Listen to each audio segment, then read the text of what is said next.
This is the Conscious Hour. It's election time, but let's talk about what's going on overseas, because everybody knows there's this war that's starting to expand, except the Western media has been lying to you. Remember, they keep using the thing, it's all because this unprovoked attack on October 7th.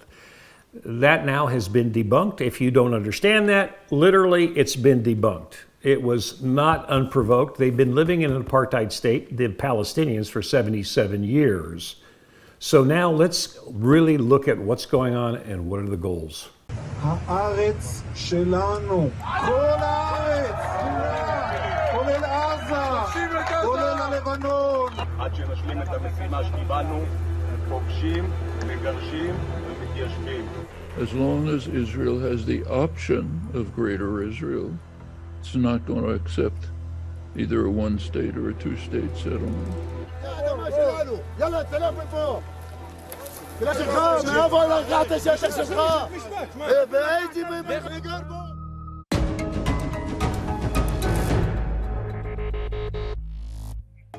Is it just a theory, or are we witnessing the execution of a carefully crafted plan?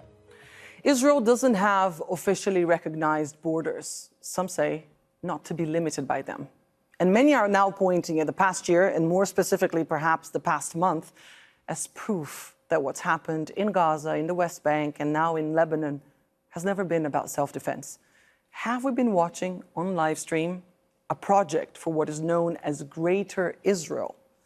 I'm Annelies Borges, and on this episode of The Stream, we discuss genocide, military objectives, and the future of the Middle East. But first, some context with Sheha. You may have seen this image online of an Israeli soldier wearing a Greater Israel badge. This left many asking, is Israel trying to expand its territory by taking land from other countries? Even recent statements from Israeli authorities suggest that this could be the case. Take Israel's Minister of Diaspora Affairs, for example.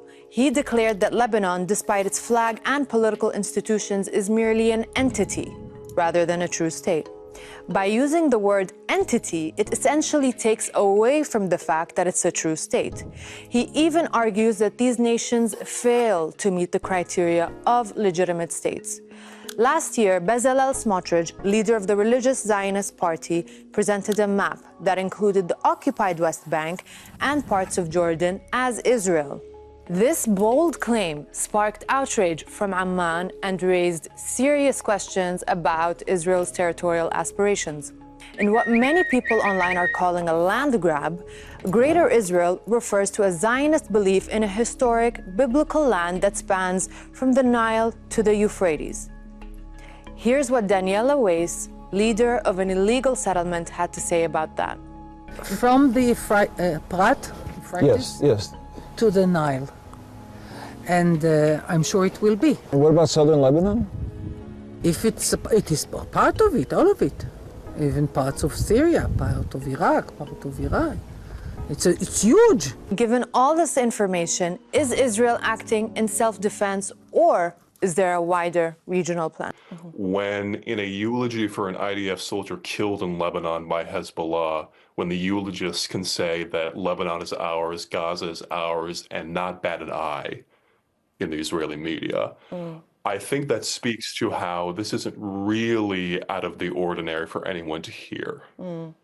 Indeed. Sam. אלון גר בשמחה ובכיף, במסגב עם, משפחה אוהבת, חברים לשחק איתם. בוקר אחד, בדרכו לגן, הצביע אלון על הערים ושאל את אבא, מה הערים האלו? אלו הרי לבנון. אי אפשר, זה מסוכן, האויב נמצא שם. זה עדיין לא שלנו, אמר אבא. זה יהיה שלנו, חשב אלון.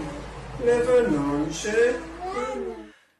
Dunya, they were reading Alon in Lebanon, a book published by a settler organization, which has also been advertising things like this post on social media that reads, "It's time for a house in Lebanon. After eliminating the leaders of Hezbollah, are you dreaming of a big house with a mountain view and a warm community in the land of our ancestors?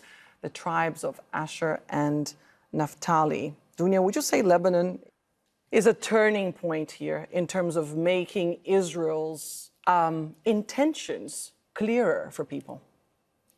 I think so, yes. I think when you look at what's been happening in the last year in Palestine, there would be people who would argue that this is isolated to the so-called Israel-Palestine conflict, as many like to call it. But I think with what's happening in Lebanon, what we're seeing is we're living out this ethno-supremacy ideology in real time, and we're seeing the consequences of that. So looking at the fact that Israel has conducted more than 4 times as many attacks on Lebanon as Hezbollah has returned. This was ongoing since October 7th, but also in more recent months, we've seen that escalation. And I think looking at that alongside what we've also seen in recent weeks, for example, the boat tours of Gaza, and understanding that the idea that this land is not sovereign to these nations, Lebanon is not deemed a sovereign state. That same minister who said that also said that Syria and Iraq are not sovereign nations. So when you look at it in that sense, you have a state that is acting as if its neighbors essentially do not have the legitimate control of their own borders. And so that creates this kind of manufactured consent for further expansion and control for Israel. Indeed, they've been calling Lebanon, Syria, and Iraq all entities, right, as opposed to states. I mean, the discussion online was also fed by elements like this one. Take a look. Lebanon, apparently, is also a part of Israel's promised territory. By the way, this article in the Jerusalem Post has since been deleted, but the internet is forever. In the now deleted article, Mark Fish claimed that the land promised by God to the children of Israel includes part of modern-day Israel, the West Bank, Gaza, Lebanon, Syria, Jordan, Iraq, and even Turkey, with Fish citing religious texts to support his claims. He says that the Torah provides clear guidelines regarding the areas we were commanded to conquer when taking possession of the land. Quote, "Every place your foot will step has been given to you." On one hand, it's depressing and bleak and dangerous times. But on the other hand, I don't see a way in which Israel wins this. I mean, they can destroy and devastate and kill. And they did this to Lebanon in 2006, right? They pummeled Dahya, they killed people, but they lost. There is, this talk of Greater Israel. They want to take the Litani to create a buffer zone, but they can't have a buffer zone. They won't have a buffer zone. I mean, Hezbollah can launch rockets from anywhere in Lebanon into Israel, and so this. I think there's a lot of hubris at the moment. The Israelis feel like they're all powerful, but it goes back to. They can, these sort of tactical wins, but strategic defeats, that they don't have a solution. And so they're going to just keep on doing this, going on a killing spree, which is, it's depressing, of course. But I think, Hassan Nasrallah's last speech, he said, welcome, come in. And let's see what we'll take you on our grounds. And I think empires, settler colonies, they have a need to expand. And I think if they try to expand, they're going to stretch themselves thin. And so, in a sense, they play into your trap, as Hezbollah's trap in a sense. So there's just two ways of looking at this. On one hand, the kind of human angle and the humanitarian, but then also sort of the long view, the strategic view, the kind of military view is that I don't see how this ends well for the Israelis.